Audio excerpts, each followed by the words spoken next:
I am someone who has mostly represented client-side construction, and my last project was a 12-year project where I was handling the airside and landside development of the Dubai World Central or the Al Maktoum International Airport. For those who know Al Maktoum International Airport, it's on the south of Dubai, and I have been there since the ground up and mostly dealt with airside and landside construction as well. Since I understood the need for understanding conditions of contracts simply because you have such a big ecosystem of contractors and consultants to work with, it obviously had to come into play.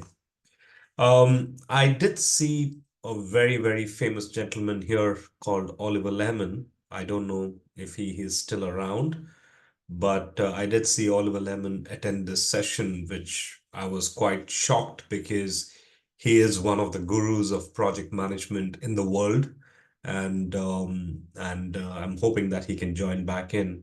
If you see him, please say hello.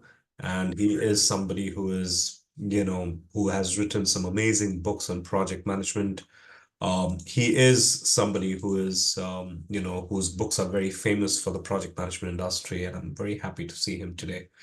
Um, so I'll try to get started on why we have chosen this subject as Red Learning to talk about the subject and, give you the relevance of the subject. I'd like to make my case for FIDIC. I'd like to make my case to you, for everybody in this room, for why FIDIC is such an important conditions of contract standard in the built environment. And I'd like to bring back the thought process of project management into this discussion.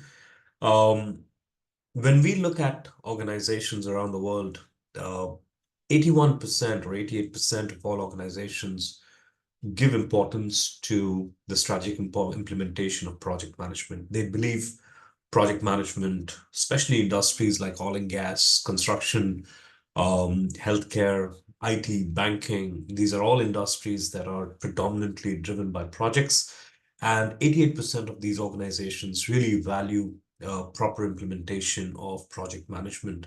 But when you look at the numbers, you're looking at almost 61% of these very organizations actually struggling with the implementation of projects, which is quite scary to think that, okay, if 88% of all organizations actually want their projects to be successful, 61% of these very organizations are actually struggling with the implementation of project management. And if you look at the conversion of these numbers into a built environment, uh, you know, only 63% of organizations in the Middle East value contractual improvements and conditions of contract really, really professionally. And when we translate these numbers into tangible figures, you are looking at almost 11% failure uh, in project management in the built environment. The built environment, when you look at construction, our profit percentages are a percent, 1%. We work on less than 2% profit margins. And if you're looking at 11% wastage due to poor contract performance, that's a very, very scary figure.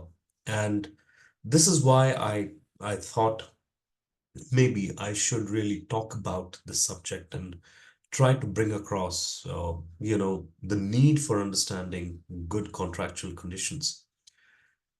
We as Project Management Institute, we've tried to really analyze what is it that, you know, good organizations or high performing organizations do, because they are able to meet their business intents and business goals most of the time as compared to organizations that are low performing. And in fact, they spend 12 times less money than low performing organizations. And when we tried to understand organizational agility, we looked at 10 parameters, which really demonstrates the indications of a good organization. Two things stood out very important: change management, contractual change management, procurement practices, interdisciplinary project teams, focus on risk management, technology, and most importantly, shorter decision cycles. So this is our first indication to what a high performing organization does. And when we drill down to the need of the industry, we looked at what the industry really is looking at. We understand from surveys and talking to the big boys of the industry that 66% of all organizations believe that, technical skills are very difficult to find. When we talk about technical skills, we're talking about scheduling, scope management, risk management, subjects that we all understand are very important part of the built environment.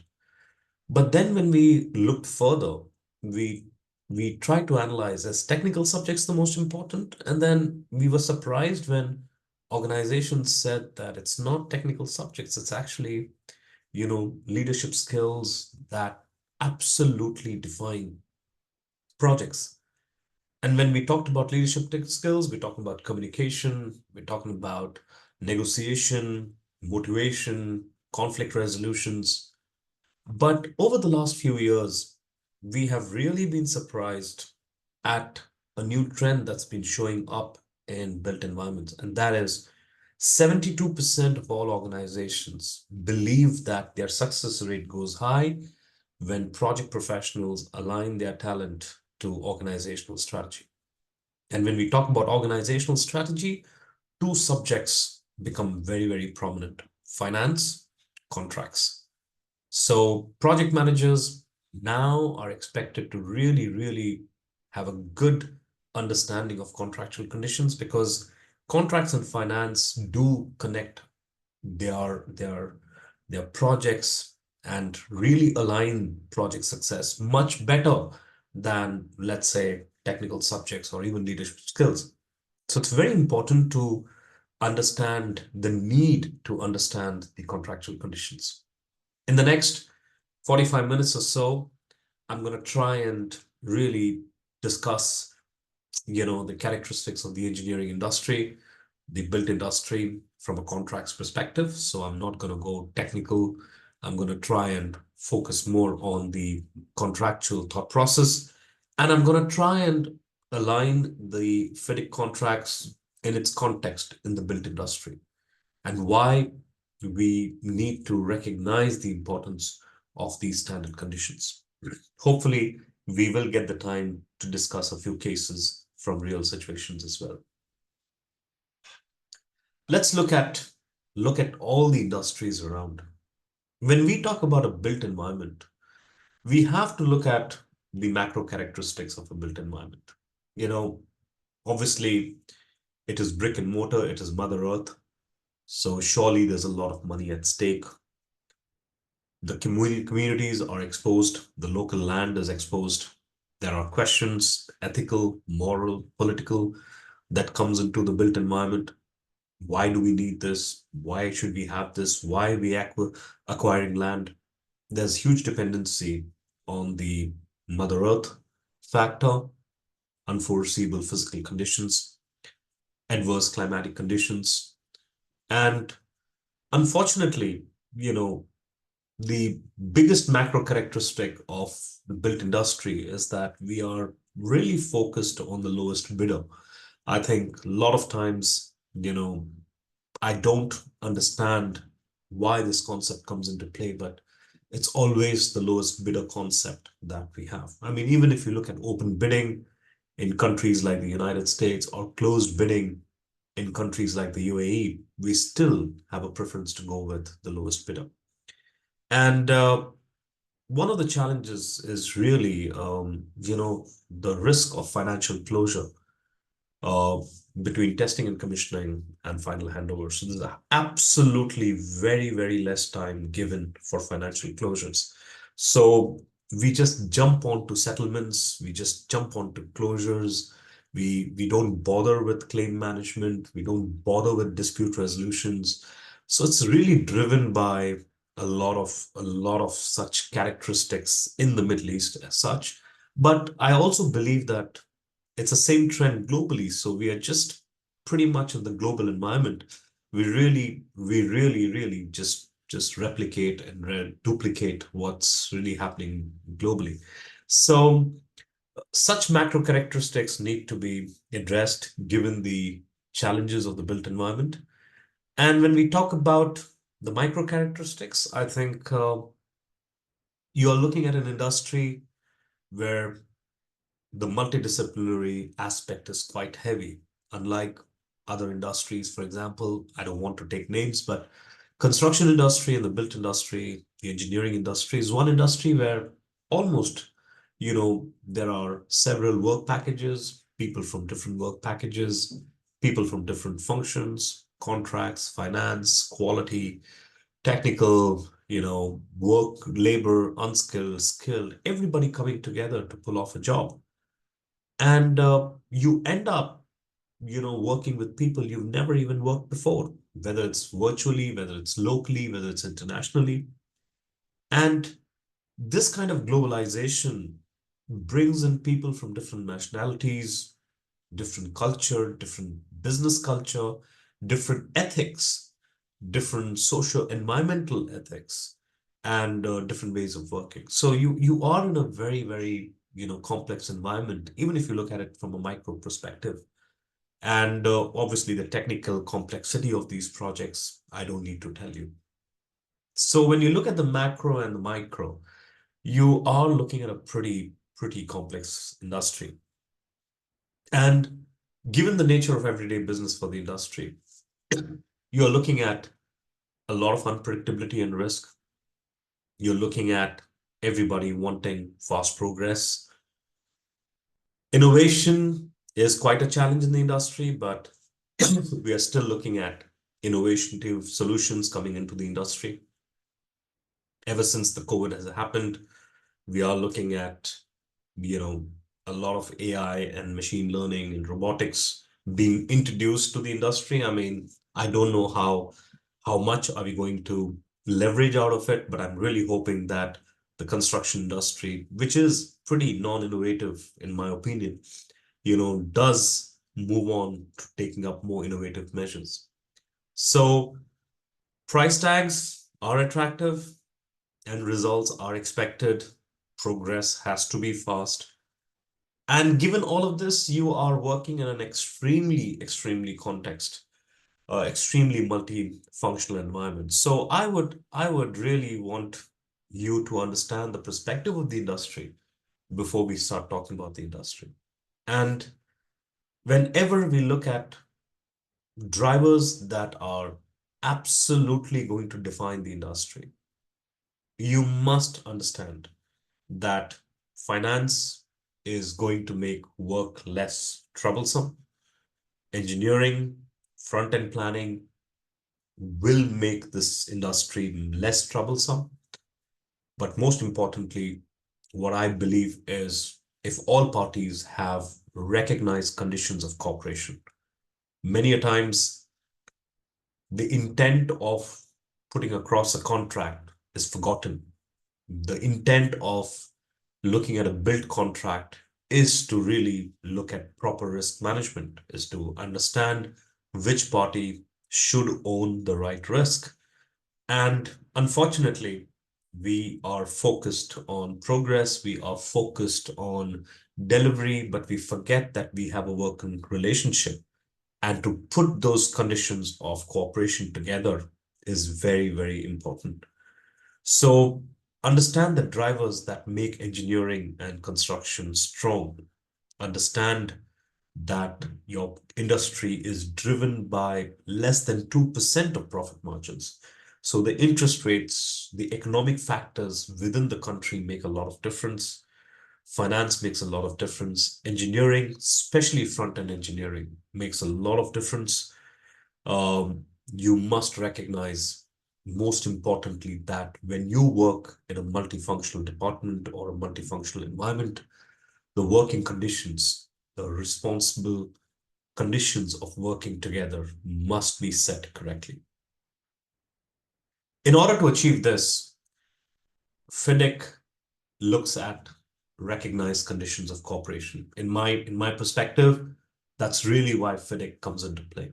Given all the macro and the micro characteristics of the project, given the fact that all of us have the typical constraints, physical, location, legal, financial, engineering, operational, client ability, social, environmental. So we try to build up certain conditions of cooperations between all parties, and we try to, as FIDIC, handle these micro and macro characteristics of a project. And when we talk about it, we try to generate a project strategy. A project strategy that first helps us understand how to finance the project. Is it a single employer? Is it a government funded project? Is it a PPP? How to structure your work packages? What timelines are we working in? What is the employer's role and influence on a project? What is the right allocation of risk? What is the right payment methods? What are the time bars? So if you are able to set a project strategy upfront, which is very strong, it allows you to draft a good set of conditions of contract that allows everybody to work correctly. If the project strategy is weak, then surely you understand that, the conditions of the contract between the principal parties is going to be weaker, which then will start creating a lot of disputes, a lot of claims, a lot of issues. So FIDIC allows programming of the project. FIDIC allows you to identify and create a strategy which is then translated into conditions that we believe are recognized by both parties, and conditions that will work in a built environment. And for that, FIDIC has created a lot of conditions for the right delivery method. So for a client and a consultant relationship or an engineer relationship, we have model agreements. We have model agreements for sub-consultants and PMC companies. And we have form of contractual conditions between the client and the contractor for build projects, for design and build projects, for turnkey projects. And we also have for underground works and dredging. And we have gone beyond design and build and turnkey, and we've also had conditions of contracts for those projects where you design, build, and operate, especially the operational period by the contractors more than 10 years. We do have conditions of contract for that method of delivery as well. So having the principle and the strategy aligned to different forms of contract allows you as a client or a contractor or a subcontractor or a consultant to pick up the right condition to work in the right environment. And because these conditions are globally accepted, it removes that fear of the unknown. It removes the fear that, have these conditions been compromised? Is the client in the advantage? Is the contractor in the advantage? Because these are standard conditions that fairly allocate the risk and reward. FIDIC, and today my discussion predominantly would be the relationship of the principal parties, which is the client and the contractor. And I would like to discuss a bit more on, the standard conditions of contract for built environments, which is, the Red Book, the design and build contract, the turnkey contract, and nowadays the short form of contracts for projects less than 20 million is also becoming very important. The Green Book has now become a kind of a replacement for the Red Book, at least for projects that are up to 20 million. So dollars. So you might want to, look at that short form of contract as well. To open the discussion, I'd like to just, and please don't get me wrong when I ask questions. I'm a teacher at the end of the day. What is the difference between an EPC contract or an EPC job versus a design and build job? How do you, what is the fundamental difference between these two jobs? You can raise your hands if you want to answer the question. What do you think is the fundamental difference between an EPC job versus a design and build job? Go on. I hope anybody is listening in. What do you say?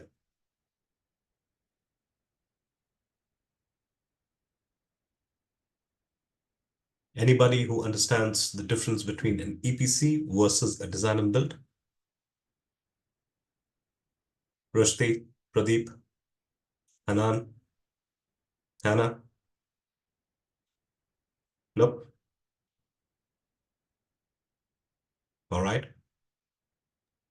Can I? Yeah, please. HP, what's your name? My name is Askar Ali, Oscar. but I don't know Dinesh. I'm right or wrong. It's EPC absolutely means fine. engineering, procurement, and construction, also erection also. Yeah. But design and build only design stage only. I'm right or Design and build. So if there's a contract called design and build versus a contract called EPC turnkey, what's the fundamental difference here? oh, exactly I don't know, sir. It's all right. It's all right. I was just trying to get the conversations going. But if there's anybody who'd like to talk about Another it, guys can maybe. sure. Ahmed says responsibility matrix of the parties and the risk allocation of parties. Ahmed, I can't say no to that statement. Absolutely correct. But I'd like a bit more clarity on that job. Yeah. Yes, sir. Can Can I? I add? Asif, go ahead, please. Yeah. EPC, if we say specifically, definitely it's a engineering, procurement, and construction. But the design part will be with the employer. And in the other side, if it is a design build, means the design responsibility and liability lies with the contractor. So, in my opinion, that's the basic difference. Okay. Ahmed, you had something to add? Imran, sorry, go ahead. Yeah.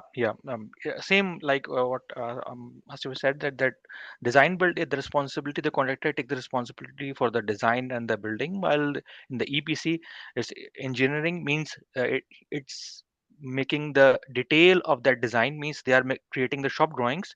The design part is already done by the from the employer side, for which they might design themselves, or they hire a third party called a consultant, who will design and give the tender drawings or the construction drawings, while the detailed shop drawings will be done by the contractor, and they do the procurement part as well. Mhm. That's the difference. Fair enough. Pradeep? EPC contract mainly, all three the main aspect of the project is lying with the contractor. But in design and build, it's mostly the design part and the build part. But there again, the contractual obligation is different in both manner, because EPC contract is more of empowering the employer to deliver the project or the product on time, where design and build is like both party have a agreement to deliver the project with a certain aspect. So basically it is just mainly relation of the delivery of the project. Yeah. You see, and this is exactly what I'm just trying to make a point across, gentlemen, ladies. Please don't get me wrong when I put across these questions in the classroom. Unfortunately, we have so many interpretations of these thought processes and discussions. You must recognize the fact that, when we talk about uh, design and build contract, there is a presence of the engineer. So the client appoints an engineer. The client uh, gives the engineer authority to make determinations, to give instructions, to give variations to the job. So you will find the engineer a very important player in a design and build contract. Whereas if you look at an EPC contract, when you look at an EPC contract, you will find mostly that there is only the client and the contractor. You will not find the engineer inside an EPC contract. So it's very important that you understand that in an EPC contract, the entire risk of the contract shifts to the contractor, including the employer's requirements. So if there's a mistake in the employer's requirements, you will find that even the employer's requirements is a mistake of the contractor. Whereas in a design and build, the employer and the contractor both take equal responsibility for the contract.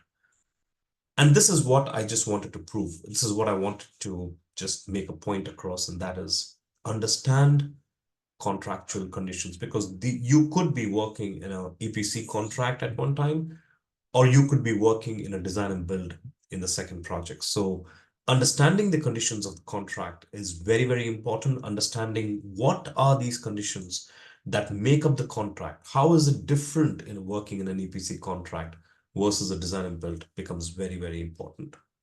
The reason why FIDIC is so predominant is that FIDIC is a very well-structured set of conditions. We have very clear 20 definitions, 20 clauses. Each clause has its very detailed definitions. The structure is extremely consistent, but more importantly, the risk allocation of the contract is very fair. FIDIC has done a lot of research into understanding which party will bear the risk of which condition. So for example, if I ask you, does the contract supersede the law, or does the law supersede the contract? What's your answer? Does the contract supersede the law, or does the law supersede the contract? How do you put this perspective across? Go on. It is mentioned in the contract that which will supersede which part. You will follow you will follow the law of the land or law of the state, something like that. Yeah, that is what we have to. But Yeah. even if it doesn't state anything, even if it doesn't put anything across, I think it still makes a difference, isn't it? It still makes a difference, even if you don't. Yeah, Can I say? please. I think the law will be above the contract because there is two things. One is governing law and one is applicable law. Hmm. So governing law means which is defined by the standard conditions of contract, whether it's FIDIC or, as I'm working in Oman, here is Oman standard of conditions of contract. The second is applicable law, means the law of the land. So the law of the land mainly will be applicable irrespective of whether it is mentioned or not, like taxes or something like that, which should be followed irrespective whether that is in the contract or not. Sure. So law is above the contract. The answer is a bit tricky. The answer is a bit tricky. There is what we call as the statutory law of the country. So like UAE, Oman, these are the statutory law that governs all of us. So we have the statutory law. And within the statutory law, we have the civil law. So we have the civil law of the country, or what both parties agree upon. So both parties, as the client and the contractor, can decide which civil law the contract should follow. So we can say that the client and the contractor agrees that the civil law of the UK will govern the contract, and the statutory law of the UAE will govern the contract. So statutory laws are like what you said, labor laws, taxations, and other things that are part of the country. The civil law is what is the contractual law of the country, or the contractual law of the country which governs the contract. And then there is the contract. So if you ask me which is the superseding power, it is the contract. The contract supersedes the civil law of the land that you have. So the civil law will always say, you have agreed to the terms and conditions, and we will acknowledge those terms and conditions. Yes, if there is an argument in the contract, you go here. You go here. If the civil law of the UAE stands, then you go to the Dubai codes or the others. If you have disputes with the civil law, which the law is in the UK or India or any other country, you go to arbitration processes. So So it's very important for us to understand the environment in which the contracts are driven in. And this is where the risk allocation becomes very important, because you don't want conditions which are changed, which changes the risk allocation of the contract. Please remember that FIDIC is drafted by consulting engineers who have the experience of managing contracts. So for example, when we talk about certain conditions of the contract, we understand that these conditions are natural, they just happen. And you need to have adjustments in the contract that will be taking care of it. And FIDIC covers almost every aspect of the contract. It is a plug and play set of conditions. You take a red book or you take a build contract, you can just plug in the conditions and it will fit. You take a design and build, you plug in the conditions and it will fit.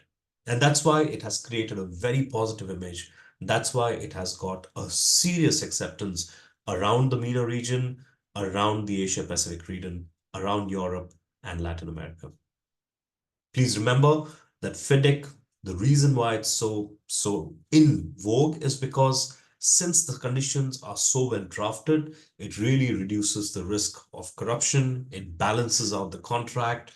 It is giving you the possibility of less disputes between you and the client. And most importantly, it is accepted by both public government, public sectors, and the private sectors. When we talk about a choice of contract, it's very important that you understand when to sign what kind of contract. If you as a contractor, you haven't got the time to inspect site conditions, you haven't got the time to review employers' requirements, if the construction is very substantial substructure, if it involves that the employer will be closely monitoring the contract, if the employer is going to have an appointment of an engineer, if the payments are interim and these payments are going to be decided by a third party like the engineer, never ever sign a turnkey contract, because a turnkey contract will not suit this kind of construction work. It's better to sign a design and build. It's better to sign a build contract.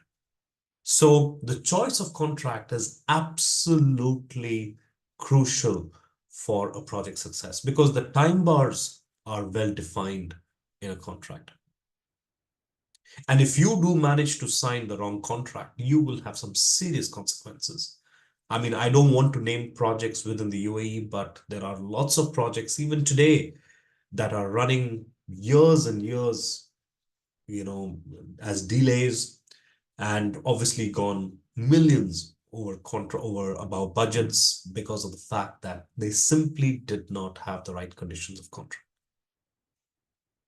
When we talk about contractual conditions, please understand this. Whenever you are expected to have a contractor design and build a job, we follow design and build contracts. If the contractor is not going to design the job, we come up with a build contract only. Mostly build contracts are lump sum contracts, and mostly design and build could be remeasurable or admeasurable contracts. So it's very important to understand how these contracts give birth to certain price and payment terms. When we talk about the risk of contracts, in a build contract, the employer will face or have a bit of risks. In a design and build contract, it's shared between both parties. And if it's a turnkey contract, then the contractor has the challenge to face the risk. My question to you is, do you understand these conditions? Are you aware of typical time bars in a contract? Do you understand how to establish commencement dates? Do you understand what is the consequences of takeover certificates not being issued? Do you understand, can the employer or can the contractor ask the employer for his financial arrangements? What should happen in a DLP period? How do you manage the DLP period? Can variations be issued in a DLP period? Do you have proper payment terms? Do you have suspension rights as a contractor? What are the events that the contractor has where he can suspend the contract? What are the events that can lead to a termination of the contract? How do your payment terms work from the day you are issued the LOA till the time you are going to get your final payment certificate? Many of us, when we look at the Middle East, I can give you a lot of examples of project terms where we do have a lot of inclarity. I still know of contracts where the client holds the retention money until the end of the DLP period, meaning he does not release the retention amount, the 10%, until the end of the DLP period. Whereas internationally and standard conditions of contract says 50% of the retention amount must be released at TOC and 50% of the retention amount must be returned at the end of the DLP period.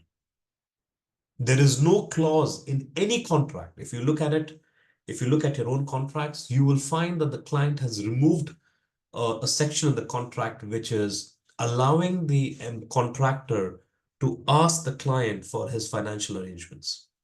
How many of you have asked the client for his financial arrangements? Anybody raised a claim that says, please provide your financial arrangements? Have you? The class is a very silent class. Huh? It's just me talking. Financial arrangement means payment terms or No.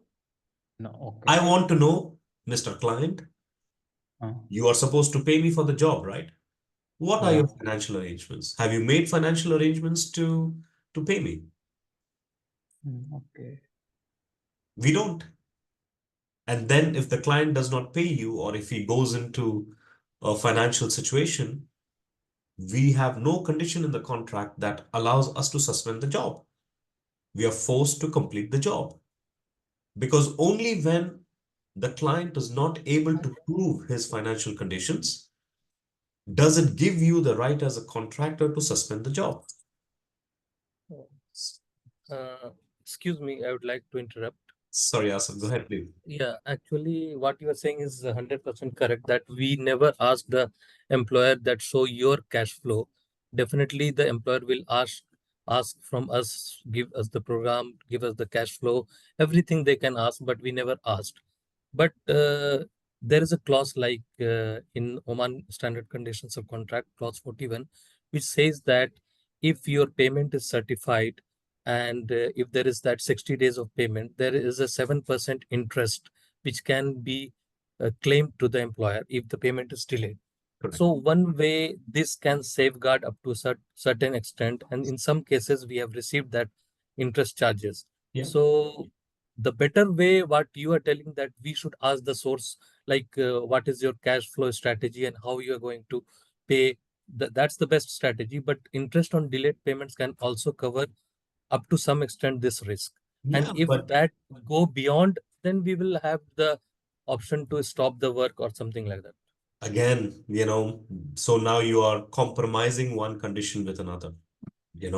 What if the client does make a payment, but you know for a fact that there's something going wrong? So all I'm saying is understand your rights as both client and contractor. Understand your rights. Understand what can create a breach of contract. Understand what can you do. I have seen a lot of front-end planning happening. Front-end planning is not value engineering. But I have seen clients call in the contractor and say, we're going to come up with we're going to award you the job. Let's sit down and do value engineering. Value engineering is a variation to the contract. It's not something that happens, pre-tender. It happens, or it happens before contract. It happens after contract, And it's important that we understand the language of contract, not as contract managers, but as project engineers, as project managers, so that we as engineers, we know how to behave within the conditions of contract. Because you are on site, you are facing the event on site, you are aware of the event on site. So understanding time bars of a construction contract is absolutely vital. Many a times we don't even we don't even remember, or we don't even realize the importance of this word, fit for purpose. Have you heard of this word, fit for purpose? Who's responsible for this word? Is it the client? Contractor. Contractor. In which kind of contract is he responsible for that word?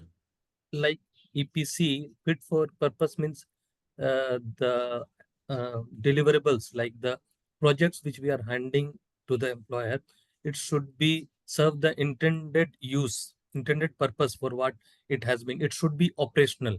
So the liability of fit for purpose is on the contractor side. So in an EPC job, in an EPC turnkey project, in a design and build project where the contractor is designing the job and contractor is building the job, I completely agree that, that as a contractor, you are responsible for the fit for purpose. But what if we were to take a pure build contract, where the client is designing the product, the engineer has designed the product, and the contractor is only expected to produce the product as per the design of the client. Who is responsible for fit for purpose? Anybody? In that case, fit to purpose is by the nominated consultant Nominated or the engineer. Correct. Pradeep, I want you to please tomorrow, if you do get the chance, go and read your insurance document. And your insurance document will clearly say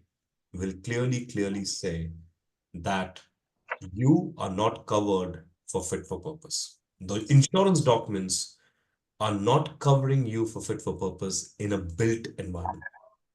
So which means that as a contractor, the red book or the built contract clearly says that you are responsible for fit for purpose. And your insurance document says you are not covered for fit for purpose. So there's a contradiction between what the contract says and what you are protected for. And this is a serious risk in many built environments. Go back to your procurement department tomorrow, go back to your contract team and see and read your insurance documents and see how much of risk you are facing in the contract as we speak right now. And protect yourself against such conditions. And this is where FIDIC comes in, to put the right conditions, to put the right time bars, create typical sequences for payments, understand the right payment cycles, and more importantly, create a great dispute resolution process. 90% of organizations in the UAE do not create a dispute adjudicating board. There's hardly the presence of dispute adjudication boards in a construction contract. And unfortunately, we trust the engineer to be our mediator. Is the engineer a non-partial person? Or do you think the engineer is a pure representative of the client? As a contractor, if you for 1 minute make a mistake that the engineer is a mediator and a non-partial person, it's the biggest mistake you've done in your contract. Yeah, it is mentioned in the red book that engineer will support the views of the client. Absolutely. So don't Yeah, make a mistake. but Yeah. I think in the previous FIDIC of 87 or 92, it was, I think, more of a partial act. But I think in the red No, book, it's huh? no. Actually, it's the other way Huh? around. It's the other way around. Before Uh, it was Huh. like sorry, Pradeep. if you see the previous FIDIC norms, it was like he not supposed to be.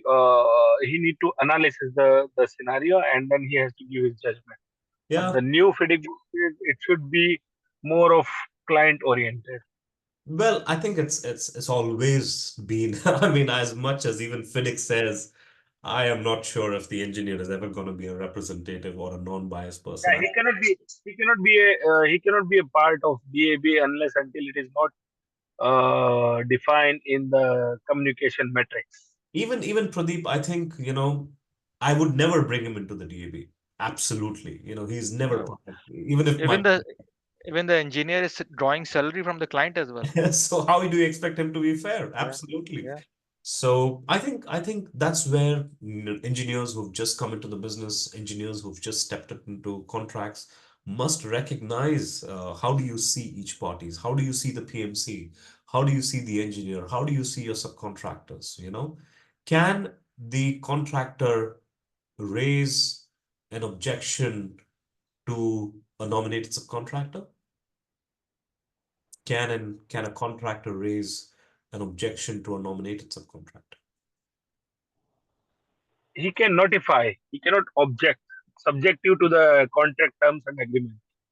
So let's say if I agree when I'll take the contract as a main contractor and then client appoint and subcontractor or a specialized contractor on behalf of him to work on the condition which has been covered under my contract, then it is a disputed point to discuss and resolve before we go for a conclusion. And If it is not defined in the contract, but if it is defined as per the FIDIC contract, then yes. this is really my problem, guys. I mean, we make so many assumptions in a contract. Unfortunately, our contract is based, I mean, think of the engineers on the site, think of the project managers. They are making assumptions at so many levels in a contract. For those who understand the conditions of contract, great, I applaud you. It's excellent, you must.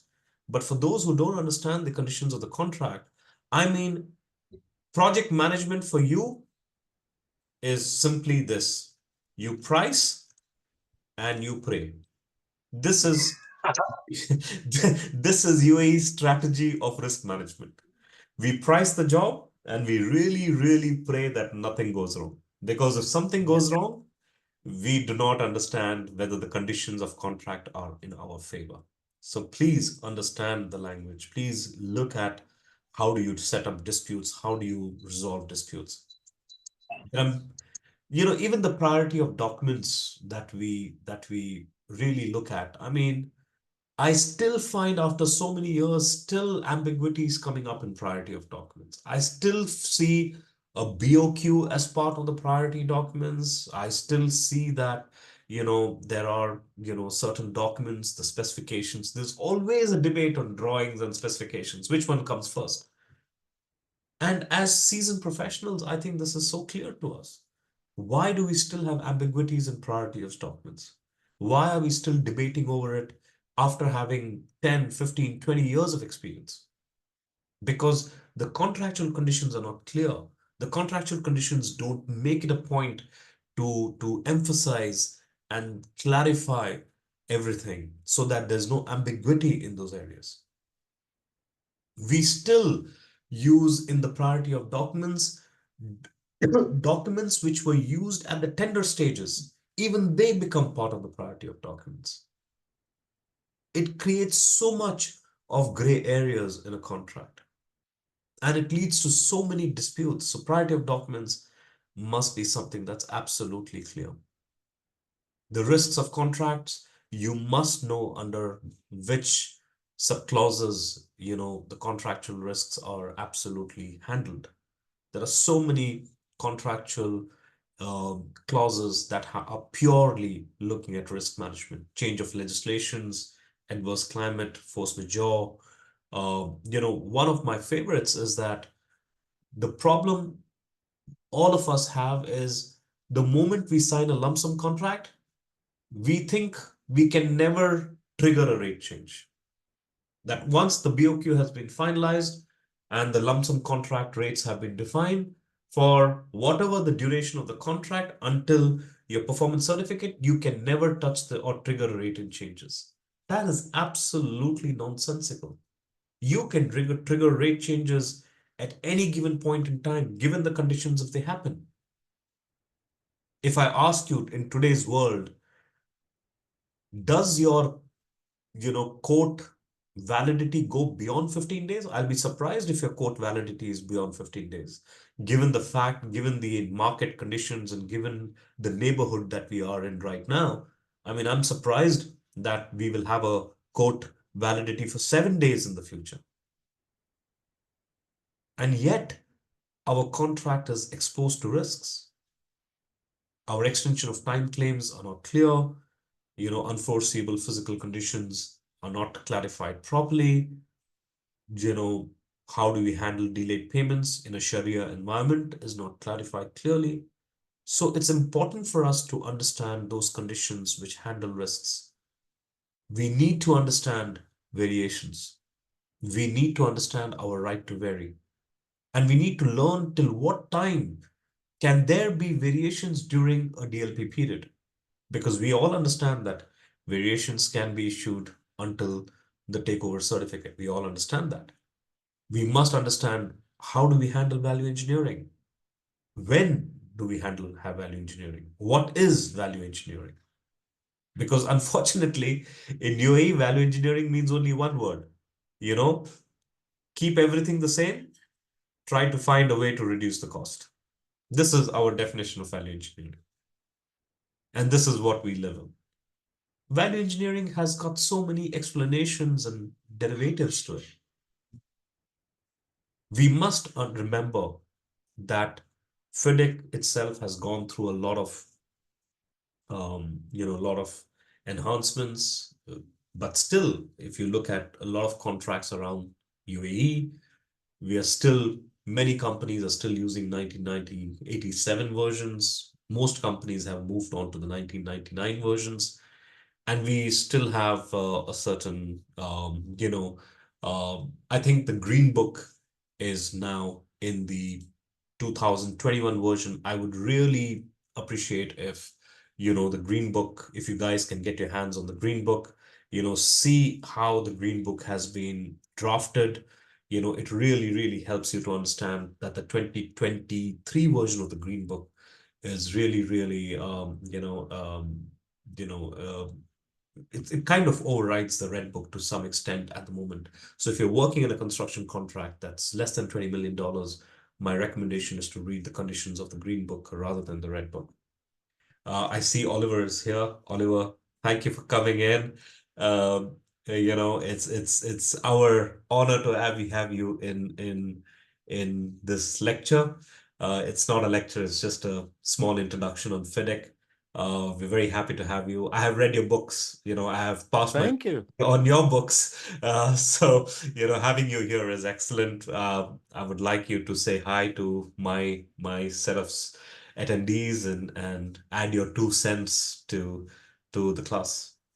Yeah, thank you so much, and thank you for having me here. I'm sorry that I had to leave short term, but it was a short term requirement of a customer of mine, to have a meeting for seminar schedules for the rest of the year, second half of the year.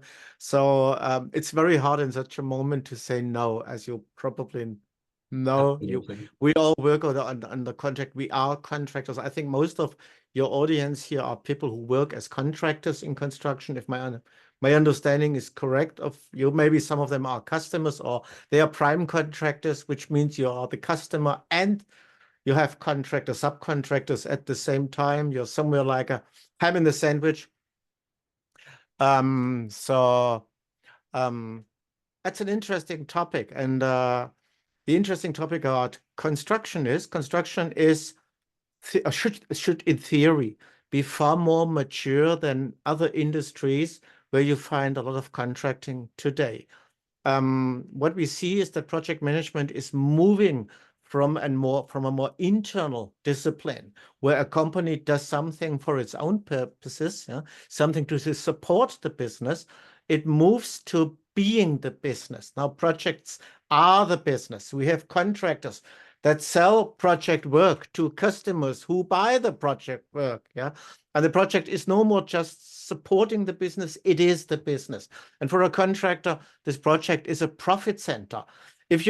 We are all somehow linked with PMI. If you talk with PMI, how they see projects, they see them as cost centers. Yeah, they have cost management. And no, for a majority of project managers today, these are profit centers. And at the very moment that project managers understand that they are profit center managers, they make a big step forward and our projects will be better. And FIDIC is a great tool on that way because it standardizes contracting.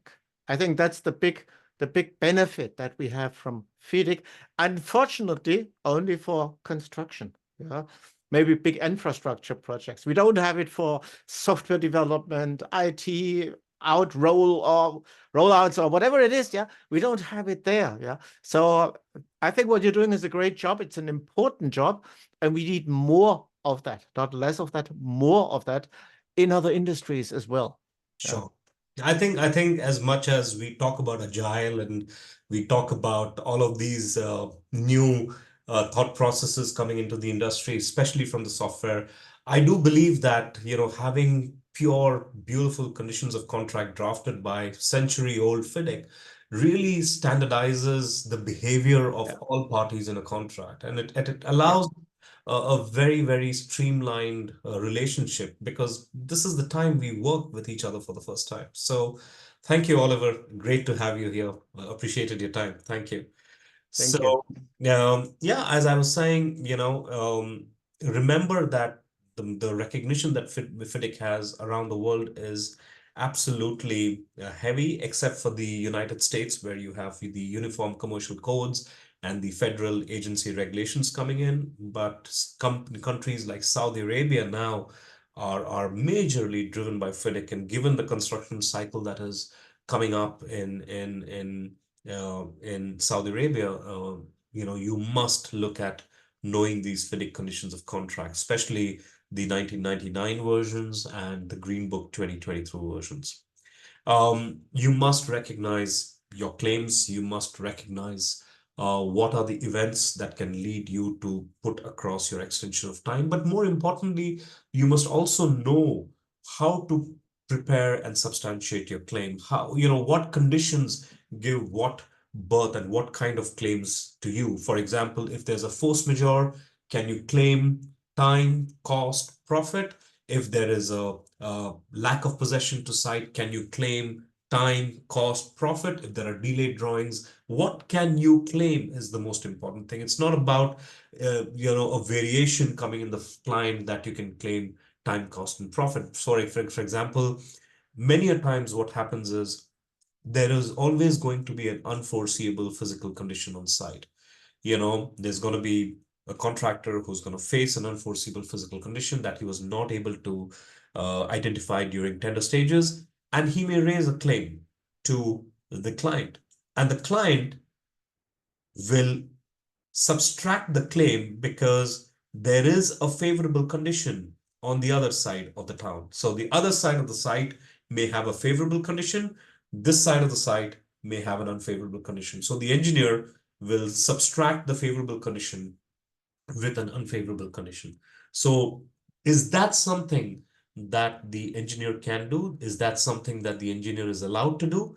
Is something that you must be aware of, because I have seen hundreds of claims, especially in the unforeseeable ground conditions, that is absolutely negated by the engineer because he has found an alternative favorable condition.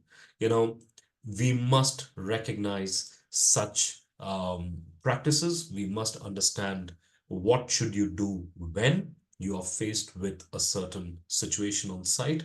And the biggest problem that we have is the TOC. What happens when the TOC is there? Agar, what was your question? Could you please tell us an example?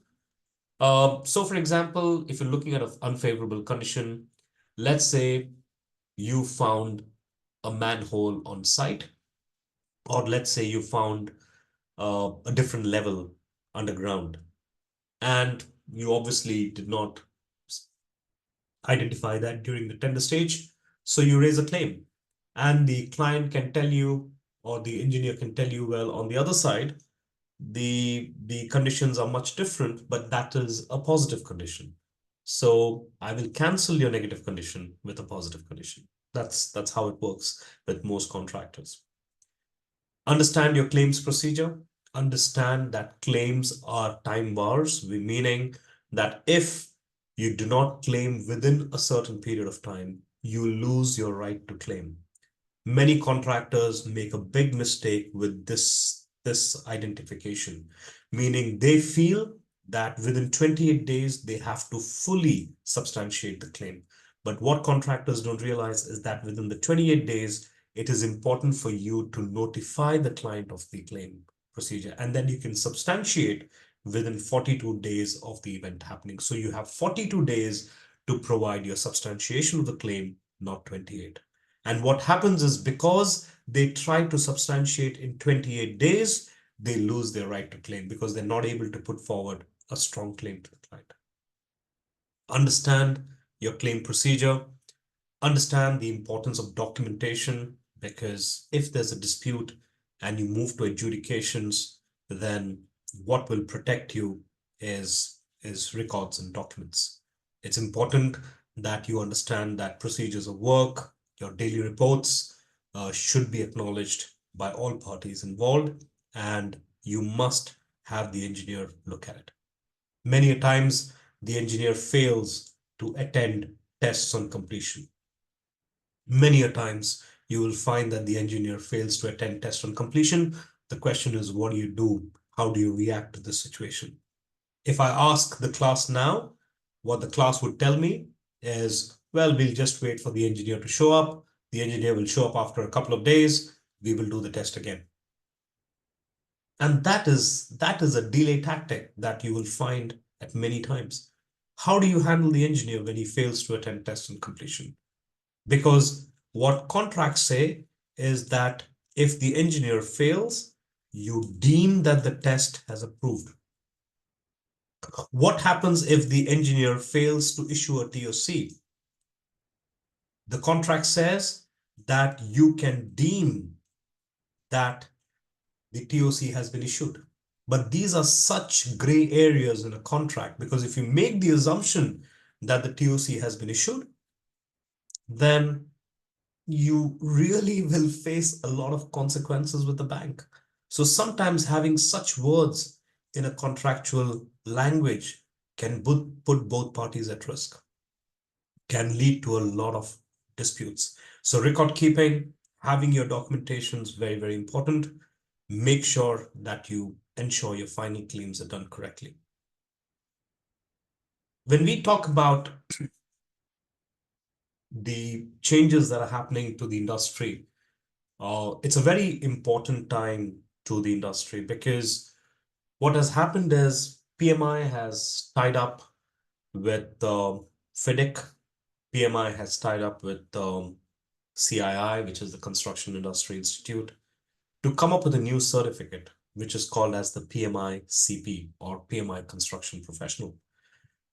The reason, I'm sure you will agree, is that the PMP is now more of a foundational certificate. It is like a certificate that envelops project management across industries, and there is a need for specific, titles and certifications, professional certifications within the construction environment. So PMI has tied up with Oracle, FIDIC, CII, LCI, which are 4 prominent players in the market, to come up with the most, hopefully, one of the most recognized certificates in construction management. The certificate was released last year, and I would really advocate the certificate to all the attendees. I would also advocate to all the attendees that you please look at the FIDIC conditions of contract, understand it, make it your strength, because this is now going to be a huge requirement for construction professionals, not only contract managers, but professionals in every level of construction, starting with site engineers to site supervisors, to project engineers, to project managers. Well, that's pretty much my delivery. If you'd like to have more information on FIDIC, please visit fidic.org. Remember that FIDIC also has their own certifications, and they certify as consulting engineers and consulting adjudicators. But please remember that the choice of delivery and the choice of payment methods must not be driven by the market. Don't sign lump sum contracts for every job that you have. It's going to be an extremely demotivator. It's going to create a lot of disputes in your project. Make sure that you choose your conditions of contract as per the job that you're doing, not as per the client. I will open the floor to any questions that you may have in this area before I can close out the session. So, ladies, gentlemen, if there's any questions around what we have discussed, this was only an introduction. I know that we've crossed the time that we should have had, but if there's any questions that you may have, please do ask. You can raise your hands. George, Ahmed, Nilay, Thomas, Oliver, Jitu. All right. I guess that's it for me then. Thank you, Oliver, for being here till the very end. Thank you, ladies and gentlemen. Thank you, everybody. Good to see you. Thank you. Thank you. Cheers. Thank you. Thank